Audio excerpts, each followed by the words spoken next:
Eu convido neste momento para que possa participar então desta plenária os nossos palestrantes. Faço um convite ao senhor Nicolas Coiten.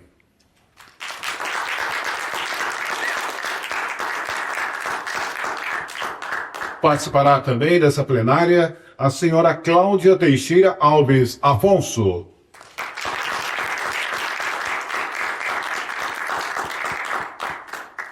E como moderador dessa plenária, faço um convite ao senhor William Hertz.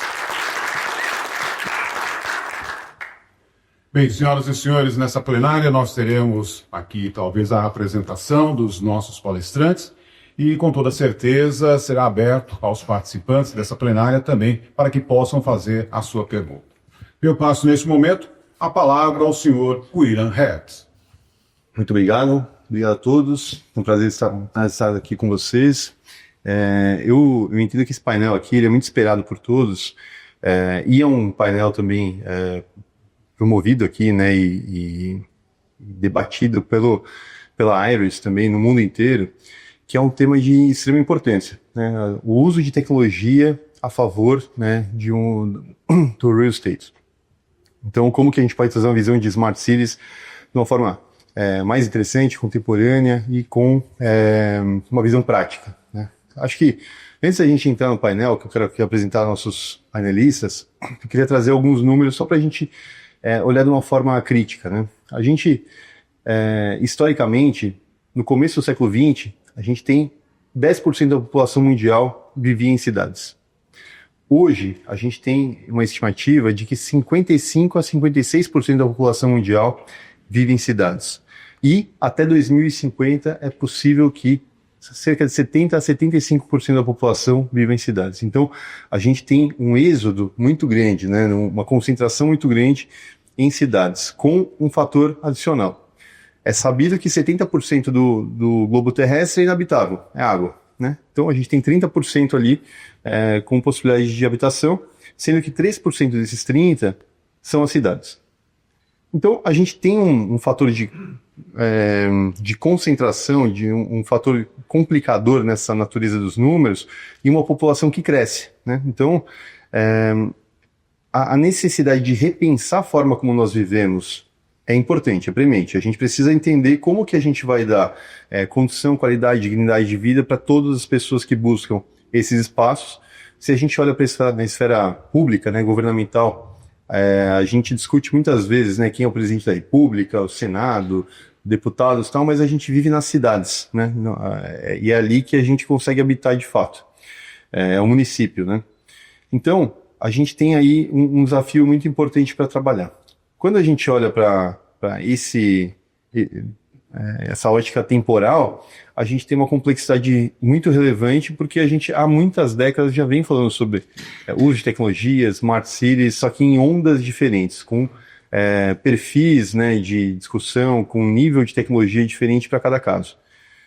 E aí que a gente decidiu trazer esse painel aqui para a LAES 2025, para a gente conseguir aprofundar mais esse tema, mas sob duas óticas muito interessantes. E é aí que eu quero apresentar aqui nossos painelistas, né? A Cláudia, eu vou fazer um breve resumo aqui de ambos, para que eles possam se apresentar mais, mas a Cláudia, ela é arquiteta de formação, ela trabalhou com arquitetura por cerca de 15 anos, com projetos de grande dimensão, né? Então, seja hotéis, condomínios, né? Grandes loteamentos, arquiteta urbanista, mas ela, nos últimos anos, vem investindo muito tempo na pesquisa, né? Então, ela fez o doutorado, agora está no pós-doutorado na USP, com temas ligados também à questão de financiamento, né? Ligado ao mercado imobiliário, e tem experiências internacionais muito importantes, que é o que a gente também quer fazer em contrapontos, né? Falar de América Latina, olhar para outros cenários. E também, a gente tem o Nicolas aqui, que sem querer, a gente fez essa dobradinha clássica aqui da Lares, que é uma arquiteta e um engenheiro, né? Mas ele é engenheiro e trabalha com tecnologia, tem uma experiência também internacional, ele é belga, é empreendedor, já empreendeu em Portugal, tem uma escala criou uma startup que tem uma escala internacional, de uso de tecnologia a serviço de cidades, né, com uma visão muito estruturada, e já fez uma saída dessa startup, né, ele vendeu essa startup para um grupo que tem uma escala muito grande também, e tem conexão diretamente, tem benefício direto do uso dessa tecnologia aplicado às cidades. E aí eu queria já, para a gente começar, pedir para vocês, né, nessa visão aqui do nosso painel, qual que é a definição que vocês mais acham pertinente para o tempo de hoje do que é uma Smart City, né? Se a gente fosse olhar 10 anos atrás, a gente podia ter um contorno que hoje seria um verniz, né? Assim, o uso de tecnologia aplicada às cidades de uma forma muito trivial, mas hoje a gente tem, acho que um uso mais aprofundado. Quer puxar, Nicolas, para apresentar a sua experiência também? Muito obrigado. Ok. Acho que está desligado. Bom, bom dia, boa tarde.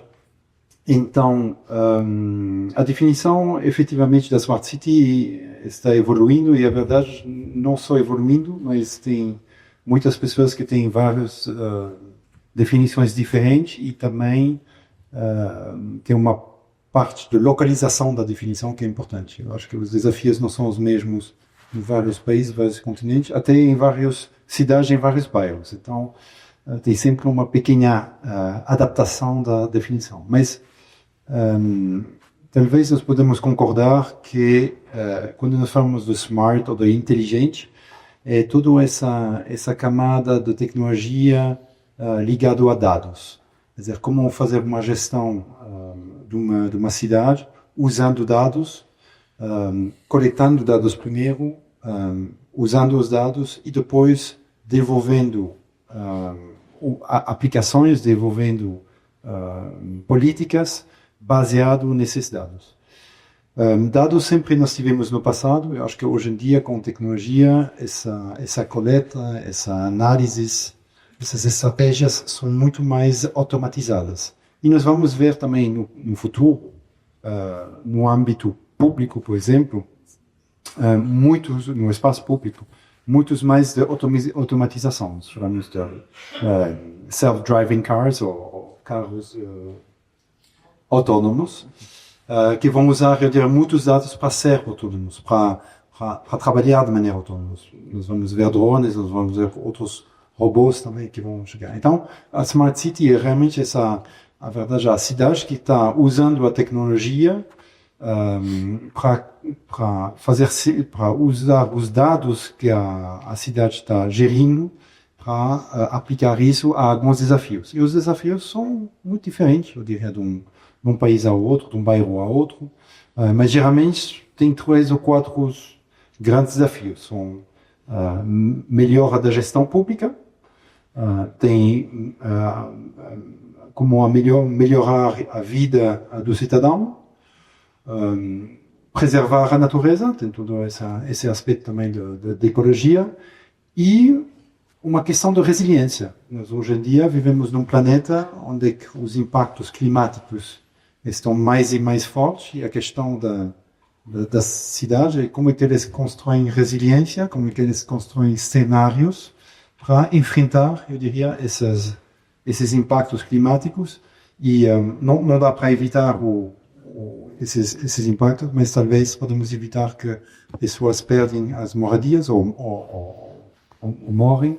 Então, eu acho que são os 4 grandes temas, eu acho que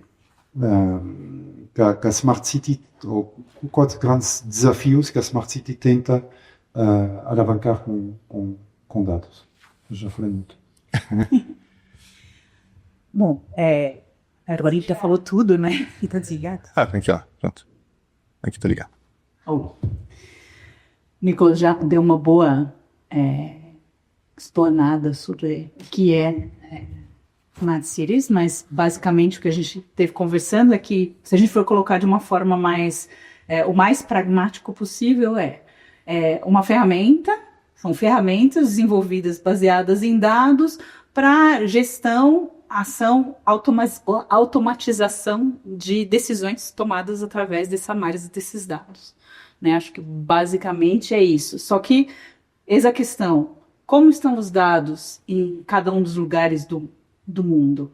O quão disponível isso está para o gestor urbano, para o desenvolvedor imobiliário, para a população? Como que a gente pode usar esse chamado SMART, né, para poder somar e fazer com que a gente tenha espaços, cidades melhores? Acho que tem um ponto que a gente também vem discutindo, né, que tá no bojo dessa discussão, porque dados são muito abundantes, né, normalmente numa base desestruturada ou dados descasados que não têm uma base em comum, né, então a ponto da gente ter vários documentos para provar que nós somos nós mesmos, né, e a certa medida eles não se encontram com outras bases, é preciso sempre ativar um denominador comum, CPF ou RG, para falar que eu sou eu e eu acesso a determinada base. Mas quando a gente olha na ótica ou do servidor, do gestor público ou do poder privado, né, da iniciativa privada, pode ser muito poderoso quando tem esse encontro, né, especialmente quando a gente tem uma visão clara do que a gente busca para esse espaço no longo prazo, né. Talvez seja aí um grande desafio que a gente encontre para criar na América Latina, né, que a gente tem desafios de primeira ordem, estruturar medidas que sejam longevas, edificantes, que fiquem para camadas, né, de construção de mais longo prazo. Então, o primeiro ponto, acho que é importante a gente ter uma visão estruturada do que se busca, né, porque uma cidade inteligente, numa tradução simples aqui, ela precisa ter uma visão do que ela quer ser, né, de qual que é a natureza da cidade, de qual que é a vocação dela, né, o que ela pode ser. Segundo ponto, né, é importante ter um diagnóstico claro de onde ela está hoje, né, o que falta, o que é fundamental ser criado, ser estruturado para que essa cidade consiga aflorar para esse caminho. A partir daí, ter uma estratégia clara, um plano de ação, que eventualmente vai ser mais longo do que um gestor público pode ativar, né, um prefeito, um vereador, algo do tipo, e também a iniciativa privada não vai dar conta de fazer tudo sozinha, para então a gente trazer a tecnologia como ferramental, como instrumento para executar. E me parece que muitas vezes tem invertida a ordem, né? A gente coloca a primeira tecnologia como algo para mostrar que está sendo feito, para depois a gente entender o que vai ser feito ou como vai ser usado. Faz sentido, Nicolas? Tu que já viu isso em diferentes países, né? Sim, talvez nós temos aqui diferenciar um pouco os desafios e como encaixar, eu diria, a Smart City, por exemplo, na América Latina versus Europa. Acho que os desafios são muito diferentes e podemos iniciar de falar que as cidades na Europa não são cidades que crescem muito. São cidades onde a infraestrutura já está estabelecida há décadas. E onde também o financiamento é bem diferente a questão do financiamento do modelo econômico é muito diferente aqui na América Latina. Acho que na América Latina você tem cidades que crescem, as grandes cidades crescem muito, e você tem desafios que você não tem na Europa. Você tem desafios, por exemplo, de saneamento, você tem desafios de crime, então as prioridades são muito diferentes. E então, toda a questão, eu diria, do modelo econômico também é diferente. Na Europa, você tem uma União Europeia, que é um monstro, entre aspas, que planeja com mais de 10 anos com antecedência alguns eixos onde o continente tem que se desenvolver. E aí é fácil, ou mais fácil, de desenvolver projetos de Smart Cities. Por quê? Porque você tem um poder público que está encaixando, eu diria, a maioria das iniciativas, ou pelo menos que está reduzindo o risco para o setor privado. Aqui na América Latina você não tem isso bem assim. Então, é realmente a PPP que seja, eu diria, o formato econômico mais comum. Só que a PPP, para o setor privado, tem que realmente ter um lucro e tem que ter, se possível, um risco menor. Então, claramente, essa visão há 15 anos não está se desenvolvendo. Não está se desenvolvendo, pelo menos, da mesma maneira. E também, se está se desenvolvendo, como é que você trabalha com um corpo que não seja um corpo inerte, que são as cidades europeias que realmente não crescem tanto, mas é um corpo que está realmente crescendo por todo lado, que são as cidades aqui no Brasil. Agora, não tem só grandes cidades, tem também cidades menores, onde claramente aí você pode ter, eu diria, uma visão talvez a mais curto prazo, porque a implementação de uma cidade inteligente é mais rápida também. Perfeito. Eu achei interessante esse ponto que você levanta. As cidades são inerentemente complexas, né? É como se fosse um corpo com várias dores ali, vários funcionamentos e funções. Fazer a gestão disso tudo é sempre um desafio. Óbvio que quanto maior a cidade, maior o desafio. E no caso, como você acabou de mencionar, se você for comparar com a Europa, onde você tem cidades com menos população, e aqui uma população crescente, onde, sei lá, ontem a gente falou muito de, acho que, aluguel social. Você tira uma família, você vai tentar construir alguma coisa, você tira uma família daquele lugar. Na hora que você vai voltar com ela no novo imóvel que você construiu, essa família já virou 3 famílias, né? Naquele tempo. Então, assim, é uma coisa que cresce muito mais do que na Europa, por exemplo. Existe um esvaziamento. Em paralelo, a gente também tem dados. Sim, temos dados, temos um grande volume de dados, o que é uma força nossa, mas o nosso desafio é que esses dados estão muito desestruturados ainda, pouco conectados, analisados com falta análise. Então, acho que essa seria um pouco a nossa tarefa de pensar em smart cities, por exemplo, na América Latina. Tentar entender melhor o que a gente tem, desenvolver metodologias mais claras de análise de dados, para assim a gente conseguir elaborar uma automação que beneficie essas cidades de acordo com a missão, com a vocação de cada uma delas. Então, acho que esse é um ponto que a gente ainda está engatinhando, mas eu não vejo isso com um olhar negativo, mas sim com um olhar de, sim, temos muita coisa para fazer aqui e podemos fazer uma coisa muito legal, assim, diferente, inovadora. Talvez, só para agregar sobre esse ponto, eu acho que na América Latina a questão do poder público, a visão do que é o poder público e o setor privado,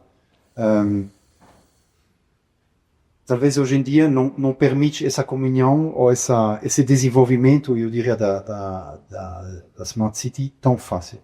Quando você tem, como eu falei, uma União Europeia que vai com bilhões de euros ou de dólares, eu diria, para desenvolver uma visão a largo prazo, é fácil. O governo, entre aspas, tem uma visão e nós vamos aplicar, eu diria, o dinheiro assim. Quando é público-privado, o risco é que a visão, como eu falei, é muito curto prazo.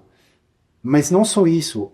O segundo risco é que o privado fica no privado, o público fica no público. E nós vemos isso, por exemplo, em bairros semi-abertos, onde você tem ao limite do bairro semi-aberto uma zona onde não é bem claro se é público, se é teoricamente público, mas é também privado. Quer dizer, o privado fez, por exemplo, uma doação para o público. Quem é responsável dessa gestão? É como se fosse um elemento agregador, né? Se pudesse fazer a ponte ajudar a fazer essa ponte entre o privado e o público, exato, de uma forma que eles coexistam. E não na harmonia. Coisas completamente diferentes. Eu entendo que, assim, tem benefícios diretos, né? Assim, uma que, nessa aproximação, né, num diálogo mais próximo e com uma convergência de bases, né, com, enfim, iniciativas casadas, a gente tem mais entrega de segurança, entrega de qualidade de vida diretamente. Isso reverte diretamente para o setor de real estate como precificação, né? Consegue ter uma valorização maior de bairros, ruas, ambientes por conta de uma interferência direta, né? E eu acho que um ponto importante que a gente citou aqui nesse momento antes é que isso não necessariamente precisa ser só para bairros ou regiões privilegiadas, né? Que muitas vezes a gente imagina ou lembra de referências em que essa visão de Smart City está muito aplicada a uma zona privilegiada e de alta renda ou de alto padrão. É fácil lembrar, quando a gente pensa em Smart Cities, né, cenários aí na Coreia, nos Estados Unidos, em cidades europeias, em que a gente tem uma cidade com um padrão populacional já estabelecido, com uma gestão de longo prazo. Mas se a gente olha, por exemplo, os asiáticos, né, que estão cidades aí em proporções bíblicas, né, muito grandes, a gente também consegue ver aplicações muito interessantes de tecnologia, mas com uma gestão talvez um pouco mais pragmática, né, para não dizer menos democrática, certo? É isso mesmo? Você fez tudo isso? Sim, então, tem várias implementações que nós fizemos ao redor do mundo. É claro que Smart City e democracia não é um casamento, eu diria, fácil, vamos falar assim. Implementação da tecnologia é sempre mais simples fazer top-down. Como você tem países onde talvez o nível de democracia não seja tão desenvolvido como aqui no Brasil, é claro que é mais fácil, eu diria, porque tem um governo que decide, bom, implementa e não tem muito, eu diria, opção a fazer de maneira diferente. E aí você vê, por exemplo, Singapura sendo eu diria, um bom exemplo de Smart City. Na China também você tem bons Smart Cities, você tem no Meio Oriente, você tem em Arábia Saudita, em Dubai, você tem muitas aplicações. Isso é muito mais fácil. Agora, aí é uma questão, eu diria, diferente. Nós somos, eu diria, num sistema em qual nós acreditamos que é a democracia. A questão é como é que nós conseguimos aliar, eu diria, os dois. E aí, talvez, pensar que não precisa ser tudo total. Mas, por exemplo, desenvolver uma arquitetura de dados que sejam um fundamento para uma cidade, para desenvolver aplicações não só hoje, mas daqui 5 anos também vai ser a mesma arquitetura de dados que vai ser usado e que finalmente todos os dados que são geridos não vão para um Pantanal, como chama? Pântano, eu diria, de dados. Vira sua. Exato. Mas que realmente entra dentro de uma lógica que faz sentido. Eu acho que isso pode ser organizado. E são coisas em qual mais pede planejamento e pede trabalho do poder público com o privado e, eu acho, com o acadêmico. Porque, ao final, eu diria, para estruturar esses dados assim, eu acho que tem um papel fundamental do acadêmico para ajudar, eu diria, essa estruturação. Perfeito. E aí, Cláudio, eu queria te pedir, assim, somar essa visão política, né, de gestão, de fazer o chamado do Estado para as oportunidades do privado, né, de interferência, de contribuição. Fala um pouquinho do seu estudo sobre a questão de financiamento, porque eu acho que a linha, a forma de financiar isso, né, também com uma visão mais perene, né, como no caso da União Europeia, também oportuniza isso, né, porque se essa iniciativa que tem risco, né, que tem um foco em inovação, tecnologia, não tiver longevidade, também tem menos apetite do empreendedor, do setor privado, ou mesmo de quem está no setor público conseguir fazer isso virar verdade. Eu acho que a gente pode pensar aqui em algumas coisas que tocam a parte de estruturar o financiamento para alguma coisa acontecer. Uma, sem dúvida, é essa relação do público-privado para você poder alavancar essas parcerias e fazer com que elas ocorram. Outra é entender a vocação de cada espaço urbano qual você está tratando. Uhum. Por exemplo, hoje em dia você tem, se você for olhar para a parte de os bancos estão olhando com mais atenção para a parte sustentável. Se de repente você faz um projeto que está, isso é bem característico, né, das Smart Cities, a parte da sustentabilidade. Você faz um projeto voltado para isso, traz um fundo que tem esse direcionamento e aí ele consegue ter um incentivo diferenciado porque você está desenvolvendo um projeto, você pode trazer uma verba, né, através desse caminho. A outra coisa são as isenções. Enfim, você tem uma série de coisas que são possíveis, uma série de instrumentos que são possíveis ser colocados bacia, né, para poder deixar o projeto parar em pé e você atrair os atores que te interessam e que vão poder ser realmente seu parceiro para isso. Agora, tem um outro ponto que eu acho que até a gente comentou quando a gente estava conversando antes, que é não só ficar nessa parte de poder público, privado, simplesmente institucional, mas também começar a pensar na hora de estruturar uma Smart Cities, ou na verdade na hora de estruturar cidades, que é envolver mais a população, é trazer pessoas. É aquela história que a gente estava falando de não ficar só no high-tech e também para o high-touch, né? A gente tem que ser as duas coisas. Não adianta só eu ter altas tecnologias, de alta performance, se isso está totalmente descolado dos objetivos e das necessidades, principalmente, daquela população. Então, eu acho que esse entender e compreender quais são as necessidades também ajuda você, inclusive, a desenhar a estrutura financeira de um projeto, do modelo de um projeto. Esse processo de escuta, né, e diálogo com a população é uma prerrogativa de uma Smart City, né, e faz todo sentido, né. Tem gente que faz um pêndulo nessa conversa e fala, não, porque a cidade é inteligente ou é o cidadão inteligente, né. Eu tava até brincando antes.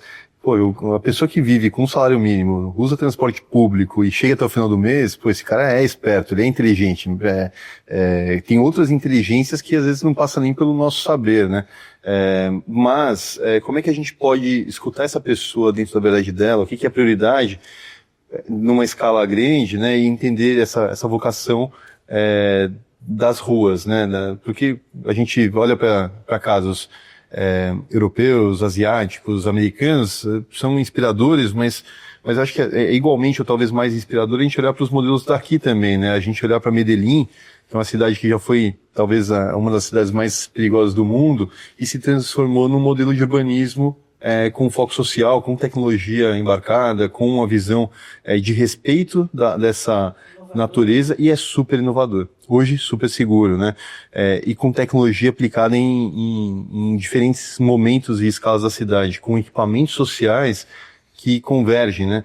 Quando a gente fala para Recife, né, ver o modelo do Compass, que é inspirado no modelo de Medellín, do amigo lá, o Murilo Cavalcante, poxa, ele criou um equipamento social que ele mistura, comparando aqui com quem tem em São Paulo, mistura um poupa-tempo com um Sesc, né? Ele tem práticas esportivas, tem educação, tu tira lá o seu documento, ao mesmo tempo tem mediação de conflito e internet, né? Acesso, curso do Google e coisas do tipo. Tu pode trabalhar com equipamentos e situações que vão entender e resolver questões de determinada ordem. Mas é importante que tudo isso tenha uma visão que possa ser sistêmica, né, de dados, né? Assim, olha, quantas pessoas passaram por aqui, para onde elas vão, o que é feito a partir, né, disso. Eu acho que esse é o desafio, mais do que ter iniciativas inovadoras que neutralizam problemas, que evoluem, criam outros patamares de cidadania, talvez a gente ter uma camada de dados que se possa ter uma gestão mais completa, né? Sim. Na startup, quando nós fomos para várias cidades para propor, eu diria, as tecnologias que tivemos, nós tivemos dois caminhos, dependendo do modelo político ou social, democracia ou não. Se não era fácil, era encontrar, eu diria, o prefeito, e aí você sabia já o que ele precisava, o que ele queria. Em outra cidade, era, por exemplo, na Austrália, outros, você ia pegando, eu diria, o último mês, eu diria, do jornal local, e você já tinha todos os problemas que eles tinham. Quer dizer, nem precisava de grandes pesquisas. A questão é como é que você vai de um problema bem específico para criar, eu diria, essa arquitetura de dados. E aí queria voltar num ponto que você falou sobre essa questão da arquitetura de dados. Eu não acho que a Smart City seja uma cidade, uma aplicação de tecnologia para bairros mais ricos. Sim. Na verdade, se o prefeito entende muito bem como usar essa ferramenta, é essencial, e eu acho até tem mais valor aos bairros mais com mais dificuldade, eu diria, porque ao final vai melhorar a gestão pública. Se você melhora a gestão pública, se você melhora, eu diria, a vida do cidadão dia a dia, você vai se reeleger. Então, eu acho que isso é uma coisa típica. A questão é qual é o nível de entendimento e de capacidade da administração pública para criar essa arquitetura de dados, para entender essa implementação, para não ir diretamente para resolver esse problema que nós tivemos o mês passado, se não pensar ter uma visão um pouco mais alargada. Daí é uma questão realmente de educação. E de novo, eu volto na parte acadêmica, onde eu acho que a parte acadêmica, nós fizemos parte, criei também um instituto que chama Smart City Institute na Bélgica, onde o foco principal era formação da administração pública para entender o que era, para ser capaz de fazer as boas escolhas. E eu acho que também, às vezes, que é complicado. Quer dizer, como que um prefeito pode imaginar implementação da tecnologia que seja a favor do cidadão e, ao final, a favor dele. Porque se o cidadão é feliz, geralmente, em outros aspectos na política que jogam, política nacional e outro, mas geralmente isso ajuda ele a ser reelegido. Complementando até e concordando com o que você está falando, acho que a grande riqueza está justamente em você conseguir entender as diferenças que você tem dentro de uma cidade. Quando você fala de outros países chamados desenvolvidos, onde você tem pouca diferença, pouca diversidade, é mais fácil sim de você mitigar risco e compreender, ter uma previsibilidade maior do que vai acontecer, mas quando você tem diferenças, discrepâncias, como temos na América Latina, as soluções podem ser mais difíceis de alcançar, demorar mais tempo, mas elas acabam sendo mais ricas, né? E o entender, refletir a cidade a longo prazo, acho que nesse sentido é essencial. Porque senão fica a gente como gestor público ou como desenvolvedor imobiliário ou até como pessoa, cidadão, você está ali focado em resolver aquela dor daquele momento e dizer, não passa, é sempre assim, isso não vai mudar. E acho que as mudanças a gente só promove com tempo, consistência e muita perseverança. E eu acho que as mudanças são possíveis. Eu acho que se nós tomarmos, por exemplo, o exemplo do Brasil, mas em um outro aspecto, que é tudo que é fintech bancário, vocês fizeram, e aí muito dependente de dados, o país com, eu diria, as instituições governamentais conseguiram fazer uns progressos absolutamente incríveis, até, eu diria, excelência a nível mundial. Então, é uma questão de colocar os bons atores e ter essa vontade de trabalhar em conjunto. Claramente, quando tem, para o público, quando tem uma possibilidade de viver de mais imposto, geralmente eles estão diretamente querendo mais dados. Quais são os caminhos, né, para que, vamos supor que aqui todos somos da iniciativa privada, né, vamos supor que não tem ninguém do poder público, só para a gente não despejar, sempre para quem não está na sala, né, a responsabilidade de fazer acontecer. Vamos supor que, poxa, a gente como cidadão, como empreendedor, como quem senta em cadeiras aí, seja no meio acadêmico, seja no meio privado, quais são as alavancas que a gente pode mover para despertar isso, para começar a dar um passo na direção de a gente poder habitar uma cidade mais inteligente? Eu diria em dois eixos. O primeiro eixo é realmente quando vocês fazem o desenvolvimento imobiliário, de realmente pensar a camada tecnológica bem. E não tecnologia no sentido de sensores, mas camada de dados, talvez essa arquitetura de dados. Como é que o projeto que você está desenvolvendo vai gerir dados, e esses dados vão servir para quê e para quem? Até você pode vender os dados, isso não é a questão. Mas para quê e para quem? Isso é o primeiro eixo. O segundo eixo, para mim, é ir além de só o desenvolvimento imobiliário. Veja, eu diria, o espaço público que está à volta. Porque se você consegue contribuir de maneira positivamente ao espaço público à volta, isso vai ter um impacto positivo, eu diria, sobretudo você fala aqui, VGV, não, como é? Valor de venda. VGV, valor gerante de venda, né? Vai ter um valor, sem dúvida. A questão é, e aí você tem essas câmeras de rua você tem que estão monitorando Gabriel e outras, eu diria, a rua, e na Europa isso seria completamente proibido, quer dizer, ter um privado a ver, eu diria, o que acontece no espaço público não dá, tem uma fronteira. Mas, enfim, Brasil é possível. Mas quando você conta o número de câmeras que você tem, para só fazer alguma identificação facial, caso que alguma coisa aconteça, é um desperdício de tecnologia.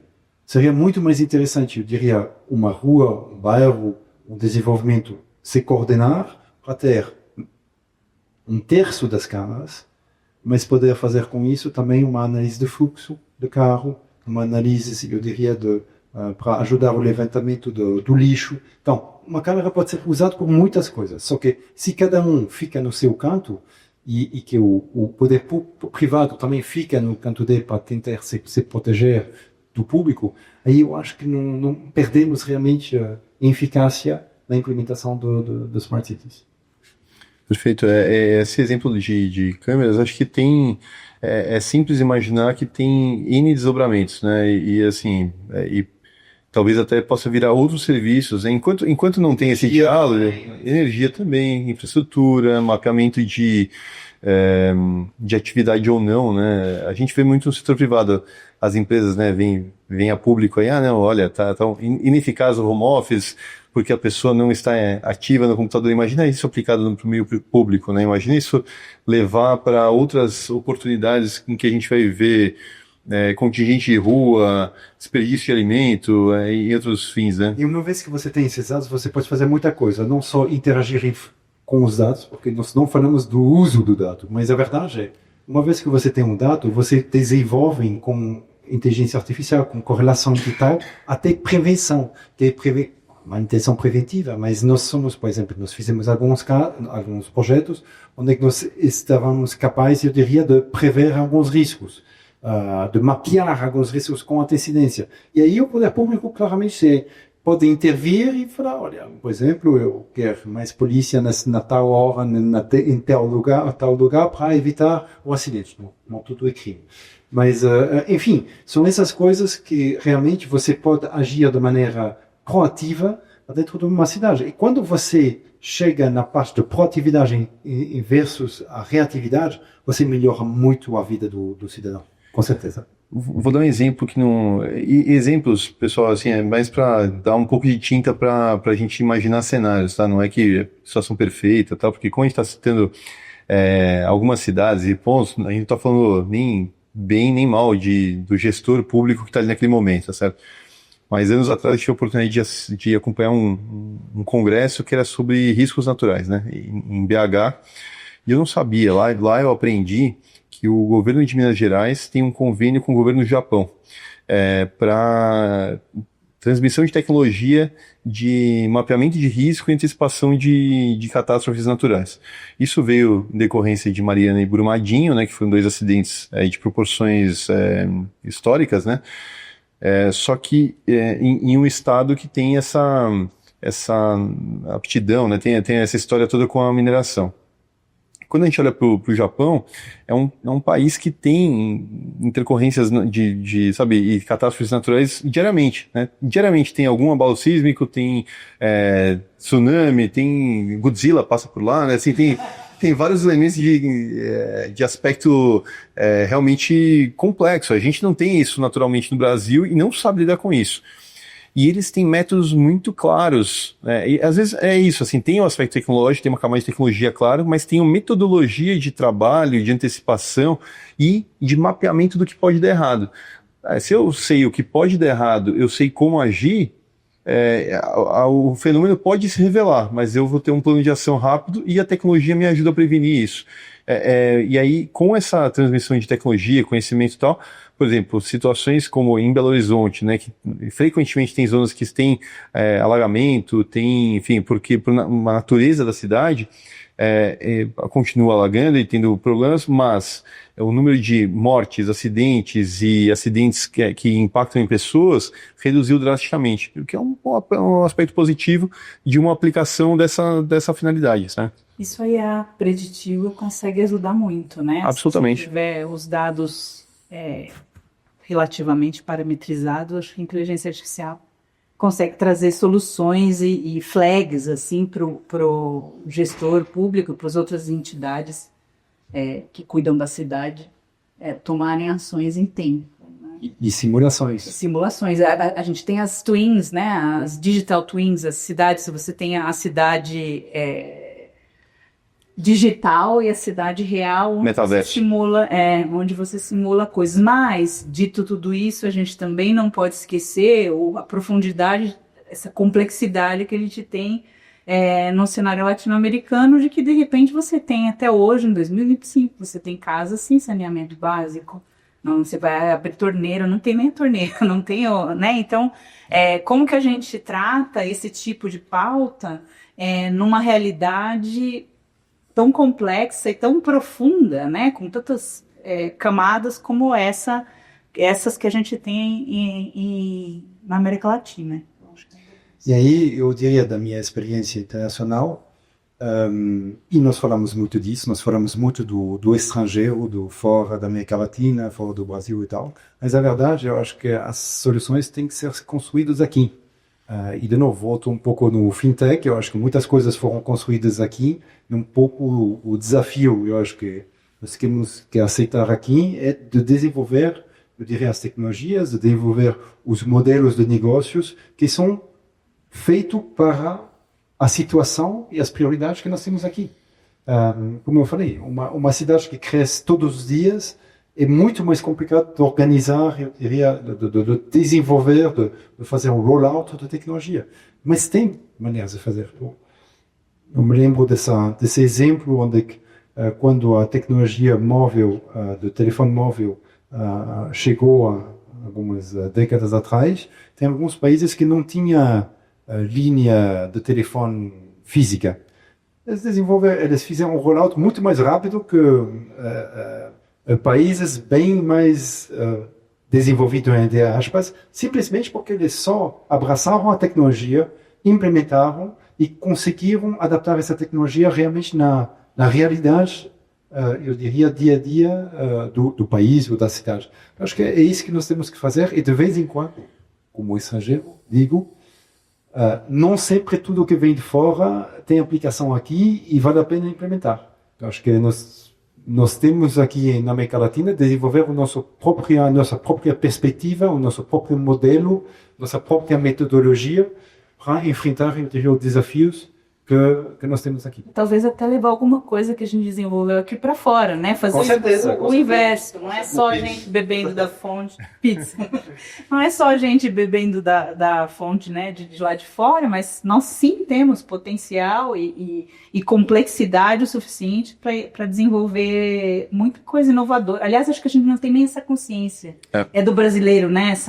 É do latino-americano, essa mania de pensar que a gente é menos. Mas e com uma adoção da digitalização do Brasil que é absolutamente incrível. Quando você fala, você conhece bem os Googles e os Metas da vida, eles estão, a maneira como vocês usam, por exemplo, o WhatsApp aqui, não tem outro exemplo no mundo. Então, não é, em alguns casos, nem é uma questão, eu diria, de educação. E a população que adere, né? É o brasileiro CPF ali que adere a esse uso. Mas tem exemplos, olhando para a tecnologia, né, o uso de tecnologia para facilitar e melhorar a vida do cidadão, aí, não só na gestão, né, e no real estate, mas só para a gente não perder de escala, né? Por exemplo, na China, assim como o caso do 3G na África, né, que a pessoa saiu, não teve linha fixa, foi direto para o celular. Na China, não deu tempo de criar o parque de POS, né? POS é a máquina de cartão de crédito que a gente usa para pagar. Eles foram do dinheiro vivo, ou do escambo, né? Porque a China tem grande parte da China é feudal, né? Assim, eles foram dessa tecnologia de troca do papel físico, como faziam os antigos, né? Diretamente para o pagamento do celular, no WeChat, porque não era muito caro a proporção do país, o tamanho, né, e tal, eles foram direto para o uso do pagamento no celular no WeChat, que é aquela plataforma que eles têm como se fosse um WhatsApp super app, né? Por quê? Porque não dava tempo e ficaria muito caro criar a instalação de todo esse POS e ter plástico para todo mundo, né? E a mesma coisa o Brasil, quando teve o advento do acesso à internet, que A maior parte do Brasil, né, 80% da população brasileira usa celular basicamente para acessar a internet. Grande parte por Wi-Fi. Então, a maior parte da população brasileira, né, os lançamentos imobiliários de vocês, né, não é uma regra, mas é um bom insight para vocês procurarem informação. Se vocês têm Minha Casa Minha Vida, HMP, e o seu site tiver uma interface horizontal, ela certamente é subótima. Porque a maior parte do seu público vê o seu site, vê o seu produto de uma forma vertical. Muitas pessoas no Brasil só conhecem a internet com uma interface vertical. Nunca sentaram no computador para ver a internet. Então, assim, e ainda mais, se a gente for, mas eu sou alto padrão, William. Tudo bem, o seu cliente também, olha, toda vez um iPhone 16, 17, 15, né, 1000 Max e não sei o quê, vai ver também numa interface vertical, só que aí com 5G, com outras tecnologias. Mas teve um salto muito grande, né? Então, se a gente traz isso para uma visão de gestão, dados e tudo, se a gente tem uma premissa, tem uma arquitetura de dados, consegue entender que cidadão é esse, o que ele precisa, o que é prioridade para ele, certamente a gente vai tomar uma decisão mais rápida. E se a gente é incorporador, né, se a gente é um ator do mercado imobiliário, eu acho que vale ter esse ponto de reflexão, né? Poxa, o que eu posso fazer em que eu tenho uma transformação digital na minha atividade de hoje? Né? O dado é o oxigênio da transformação digital, né? Se eu abro mão do dado, eu já não consegui ter fôlego e não consigo respirar para chegar até lá, né? Não, eu acho que ao final, de novo, vou dar no setor bancário, que é um setor forte, mas eu acho que o setor imobiliário é um setor forte também, eu diria, no Brasil. Eles desenvolveram esses ecossistemas, essa possibilidade de criar efetivamente startups e vários serviços ligados ao banco que fez que a situação em qual nós estamos hoje. Eu acho que agora o desafio para o setor imobiliário é ter que pensar como fazer a mesma coisa. Eu acho que agora é o momento, porque você tem, com inteligência artificial, está evoluindo muito rápido. O Brasil está um pouco atrás, do ponto de vista acadêmico, infelizmente, nesse sentido, mas eu tenho certeza que com a criatividade eu diria, da população brasileira, dá para fazer alguma coisa e dá para não copiar o que tem em outros países, mas para inventar realmente as soluções para, eu diria, o espaço público e privado, em termos de gestão, eu diria, da cidade inteligente, ou da vida inteligente, não sei. Esses dias eu estava num simpósio sobre inteligência artificial no Unicamp, e umas pessoas colocou uma coisa que eu achei interessante. Aliás, na verdade, isso vem aparecendo, que a inteligência artificial vai aumentar a desigualdade mundial. E por que ele estava falando isso? Porque ele se referia à infraestrutura que cada lugar tem, de conhecimento mesmo, que cada lugar tem, e aí que isso afeta o desenvolvimento desse tipo de ferramenta. De fato, isso é alarmante e vai acontecendo, né? A gente tem países mais desenvolvidos onde essa cultura de tratamento de dados, os dados já estão públicos, estruturados, bonitos, lindos e maravilhosos, e os nossos não. Mas a gente tem dois caminhos aqui, ou ficar deprimido ou tomar uma atitude proativa para poder tentar usar isso a nosso favor e desenvolver, quem sabe, novas formas de pensar, que vão pensar fora da caixa. E eu acho que isso é uma oportunidade para todos os setores, inclusive o setor imobiliário, de poder pensar fora da caixa, como que a gente pode vencer nossos desafios. Só um dado sobre isso, com um estudo da Deloitte, algumas semanas ou meses atrás, onde eles tentaram entender a aplicação da inteligência artificial na cidade, quais setores da cidade e tal. E o que eles viram é que na América Latina só 3% das cidades usam inteligência artificial. Na Europa já é 29%, então efetivamente tem um gap. Mas esse gap, eu acho que é uma coisa que pode ser reinventada. Eu não acredito nisso. Nós vimos, na história da tecnologia, nós vimos, esse dos Estados Unidos, que é um caso bem específico, um modelo de negócio bem específico, mas nós vimos países sendo atrás e depois não tem por volta. Exatamente. Né? Olha a China, a escala. Mas é uma questão de vontade. Eu acho que, particularmente na América Latina, o setor privado tem um rol importante para esse desenvolvimento. A questão é como se organizar para alcançar isso. E às vezes, como você fala,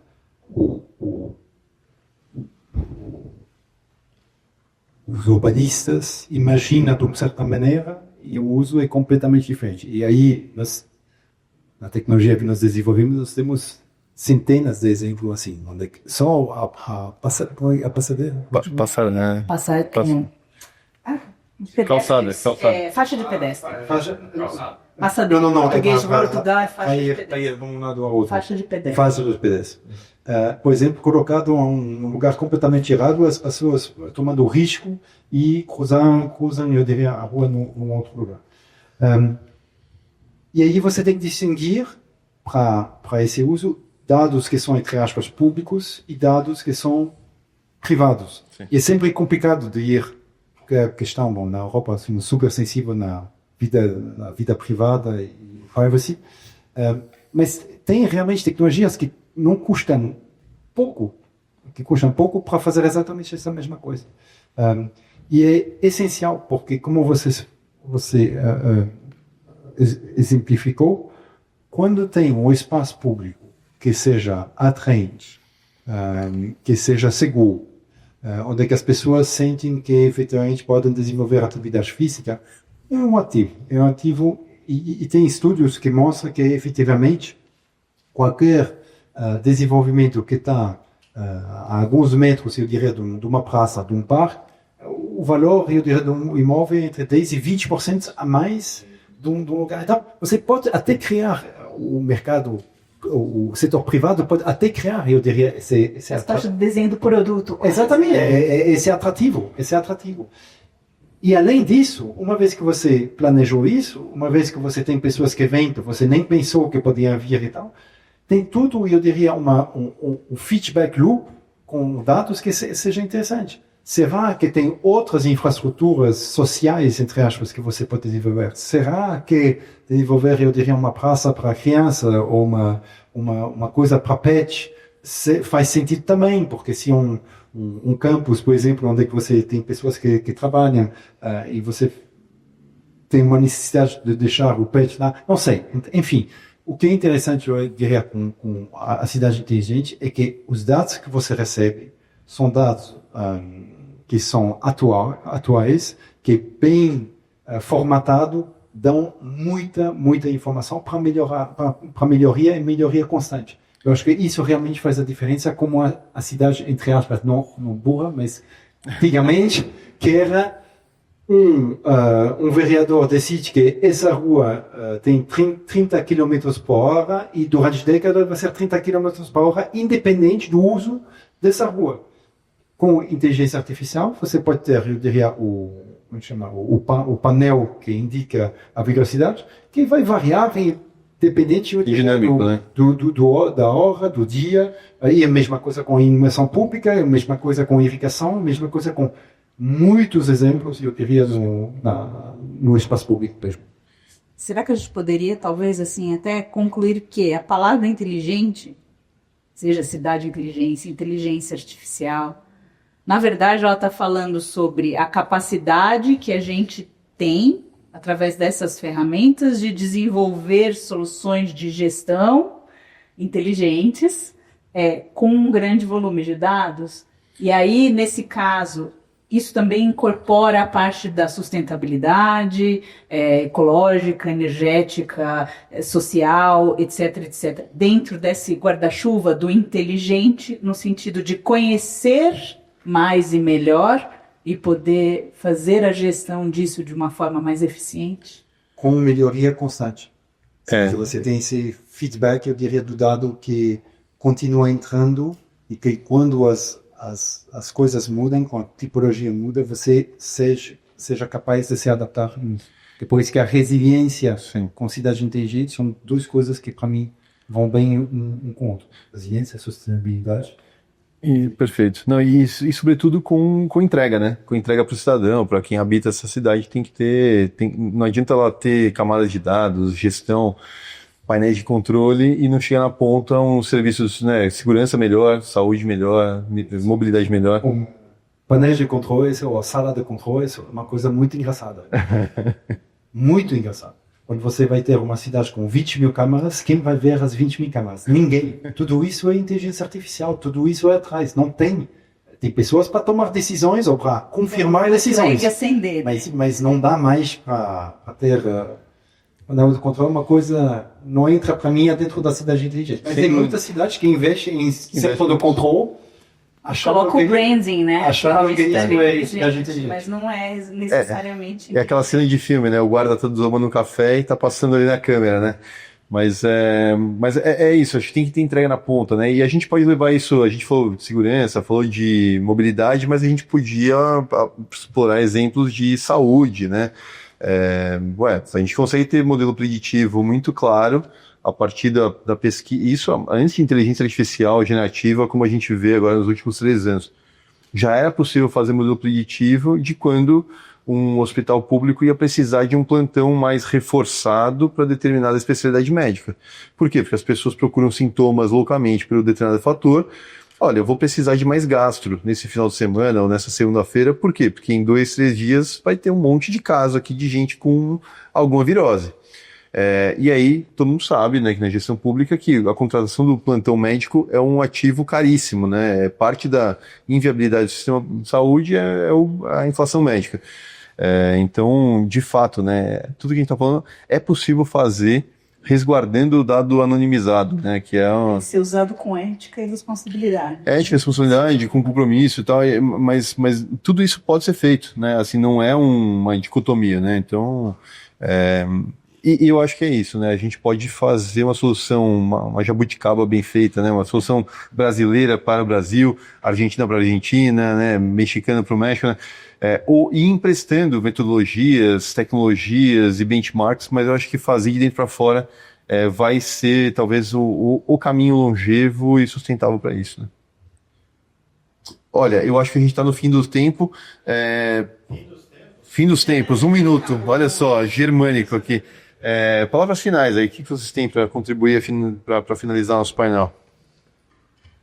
Olha, eu acho que a gente ter consciência de que a chamada inteligência artificial pode ser utilizada de forma inteligente para poder fazer uma boa gestão de cidades e do território, né? Não estou falando nem só de cidade, aí eu vou expandir até para, né, pro rural, para agricultura, enfim, poder utilizar isso a nosso favor, com uma gestão eficaz, é uma das possibilidades da gente ordenar a casa e conseguir atingir objetivos que até agora a gente está se debatendo tanto e gastando tanta energia para poder atingi-los. Então, acho que é uma realidade possível. A gente tem que mudar um pouco o mindset, romantizar menos as inteligências, seja artificial ou a da cidade inteligente, mas romantizar menos, entender isso como uma ferramenta poderosa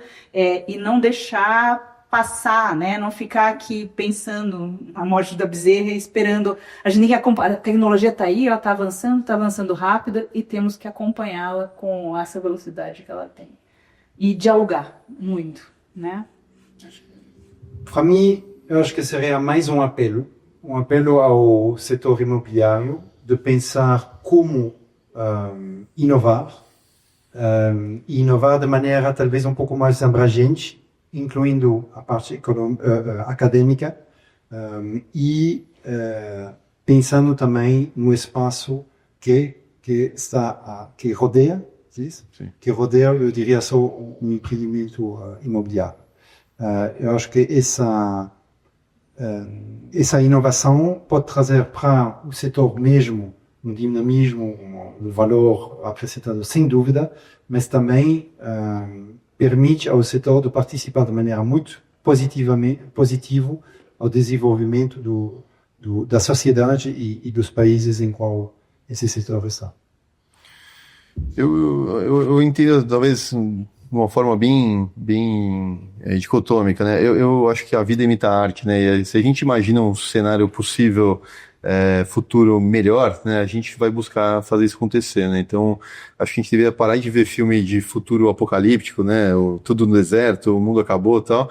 A gente imaginar um pouco mais Jetsons, uma coisa assim que a tecnologia é legal, a gente pode ter mais recurso, mais possibilidade de fazer isso acontecer. A gente, né, a ficção científica, ela entregou de bandeja um monte de possibilidades que hoje a gente vive, né? E eu acho que a gente pode imaginar cenários em que algo que parece insolúvel ser melhor, sabe? Eu acho que vale a gente olhar para outros contextos e buscar aplicar e aí sim, aí ser absolutamente pragmático e aplicar na prática no meu empreendimento, no meu projeto, no meu loteamento, né? Assim, na minha oportunidade que eu tenho na mão, no projeto que eu tenho agora, o que eu posso fazer que vai deixar um passo a mais, sabe? Não vou deixar de legado só um monte de concreto no meio da cidade, vou deixar um monte de concreto com uma vida mais interessante, com uma proposta de habitar, de viver mais interessante, mais vivo, mais legal, sabe? Não só para o primeiro ano. Não, sim. Para a primeira, segunda década, né? 30, né? Eu gosto muito da visão tem um marceneiro que eu quero fazer um curso com ele, que ele é um japonês que ele ensina a fazer móveis, né? E ele tem uma visão que eu acho muito bonita nessa visão de longevidade. Ele só trabalha com encaixes, ele não perfura a madeira, tá certo? Então ele faz o polimento, corta, serra e tal, mas todo o mecanismo da cadeira, da mesa e tal é por encaixe. E chama Morito, ele fica na serra. Um dia eu vou fazer o curso com ele. E a visão dele olha, essa árvore aqui que eu estou usando para fazer esse banco, ela demorou 100 anos para ficar desse tamanho, tarará. Então, o meu mínimo de compromisso que eu tenho é fazer um banco, uma mesa, uma cadeira que pelo menos dure pelo menos 100 anos. Então, é uma visão poética, mas eu acho que ela é interessante, né? Pô, se a gente está usando vai interferir na cidade dessa forma, poxa, que seja para merecer existir mais 100 anos, para que abrigue famílias, que crie boas histórias, né? Mas é assim que a gente faz a diferença, né? Sim. Sendo responsável e entendendo a repercussão das nossas ações. Então, acho que Sem dúvida, sem dúvida. Pessoal, muito obrigado a todos. Cláudia, Nicolas, foi um prazer. Muito obrigado mesmo. Obrigado.